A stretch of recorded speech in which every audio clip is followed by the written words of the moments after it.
আর হাতে গোনা কটা দিন পরেই অযোধ্যায় রামলালার প্রাণ প্রতিষ্ঠা। 22শে জানুয়ারির এই অনুষ্ঠানকে ঘিরে সারা দেশ আবেগপ্রবণ হয়ে উঠেছে। ঠিক এমন আবহের মধ্যেই সম্প্রতি বাঁকুড়া শহরের অন্যতম রবীন্দ্র অনুরাগী সঙ্গীত শিল্পী ও লেখিকা দীপালি ঘোষের নৃত্য গীতি আলেখ্য রামায়ণে রবীন্দ্রনাথ শীর্ষক গ্রন্থটি প্রকাশিত হলো। এই গ্রন্থে রবীন্দ্রনাথের গানের সাথে রামায়ণের ঘটনার সাজস্য রেখে সুন্দরভাবে গীতি আলেখ্য রচনা করেছেন দীপালি দেবী।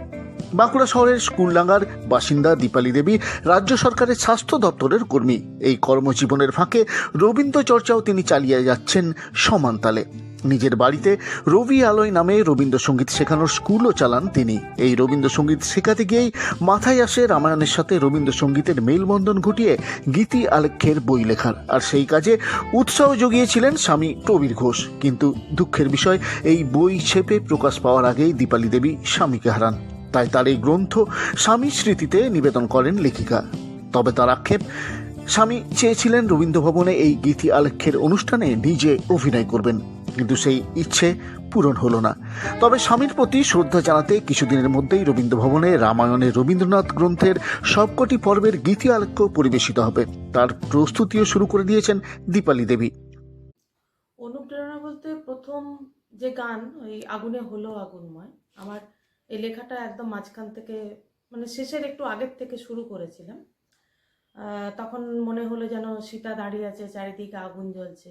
আমার হাজব্যান্ডকে বললাম সে কথা, তখন উনি বললেন যে তুমি পুরো রামায়ণটা লিখতে পারবে এরকম রবি ঠাকুরের গান দিয়ে। আমি চেষ্টা তো করে দেখি। লিখতে লিখতে ওই টুকরো টুকরো করে, কখনো বানর সেনা, কখনো শূর্পণখা, কখনো রামের বিয়ে, তারপর রামের ছোটবেলা, এইগুলো করতে করতে গঠন হলো। তখন আমাকে বললো যদি এর সঙ্গে একটু নাটক জুড়ে দিতে পারো দেখো তো। তখন আমি বললাম যে হ্যাঁ, ভাবনাটা তো ভালো, একটু নাটক যদি দেওয়া হয়। তারপরে লিখতে শুরু করলাম নাটক আকারে, মাঝখানে নাটক দিলাম। তখন আমি ভাবলাম যে এটা তো কাব্যনাট্য হয়ে যাচ্ছে, তাহলে যদি এটাকে নাচ সহযোগে নৃত্যনাট্য আকারে করা হয় তাহলে ছেলে মেয়েদের মাঝে জিনিসটা ঢোকানো যাবে। কারণ এখন তো পাঠ্যপুস্তক থেকে উঠেই গেছে ছোট ছোট গল্প, আমরা যেগুলো ছোটবেলায় পড়েছি। এখন কিন্তু ছেলেমেয়েরা সেই শিক্ষামূলক গল্পের কোনো বইই পায় না, যার জন্য ছেলেমেয়েদেরকে গড়ে তোলাটাও একটু কষ্টসাধ্য হয়ে যাচ্ছে মা বাবাদের। তো আমি দেখলাম যদি রামায়ণের এই গল্পটাকে নাটক আকারে যদি জুড়ে দিয়ে নৃত্যনাট্য সহযোগে করা যায়, তাহলে নাচ দেখলে তো বাচ্চাদের মনে আগে ঢুকবে জিনিসটা, তাহলে আরেকটু ভালো হবে। যদি সমাজের এতে কিছু উপকার হয়, আমরা তো যারা শিল্পী তারা শিল্প সত্তাটুকু দিয়েই সমাজের উপকার করতে পারি। গান দিয়ে বোঝাতে পারি, নাচ দিয়ে বোঝাতে পারি, আবৃত্তি, নাটক, এইসবের মাঝখান দিয়ে আমরা সমাজের উপকার কিছুটা হলেও করতে পারি। ওই ভাবনা থেকেই আমার মনে হলো যে যদি এটা আমি বই আকারে করি তাহলে তো বিভিন্ন সংস্থা আছে, তাহলে তারা বারে বারে এটা মঞ্চস্থ করতে পারবে। তাহলে মঞ্চস্থ করলে আরও মানুষের মধ্যে জিনিসটা ঢুকবে, গল্পটা যাবে, বাচ্চাদের একটু উপকার হবে। এই ভাবনা থেকে কিন্তু আমার বই লেখা। আর কতগুলো গান আছে এতে? প্রায় 64টা গান আছে। তবে এটাকে 5টা দৃশ্যে ভাগ করা হয়েছে নৃত্যনাট্যটা।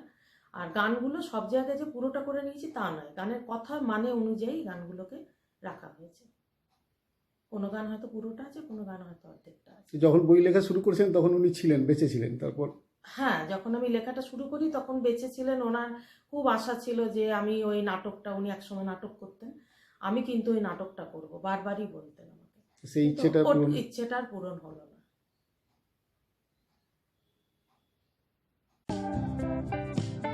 রামায়ণে রবীন্দ্রনাথ গীতি আলেখ্য গ্রন্থ আকারে প্রকাশ পেয়েছে। এই গ্রন্থে 5টি দৃশ্যে 64টি গান রয়েছে।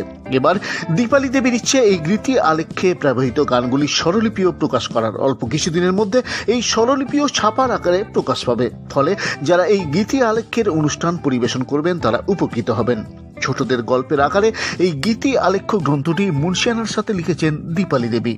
তার সহজ ভাষা ও উপযোগী শব্দচয়নে এই গ্রন্থটির মান আরও উন্নীত হয়েছে তা বলাই বাহুল্য। পুরো রিপোর্ট বাঁকুড়া 24/7।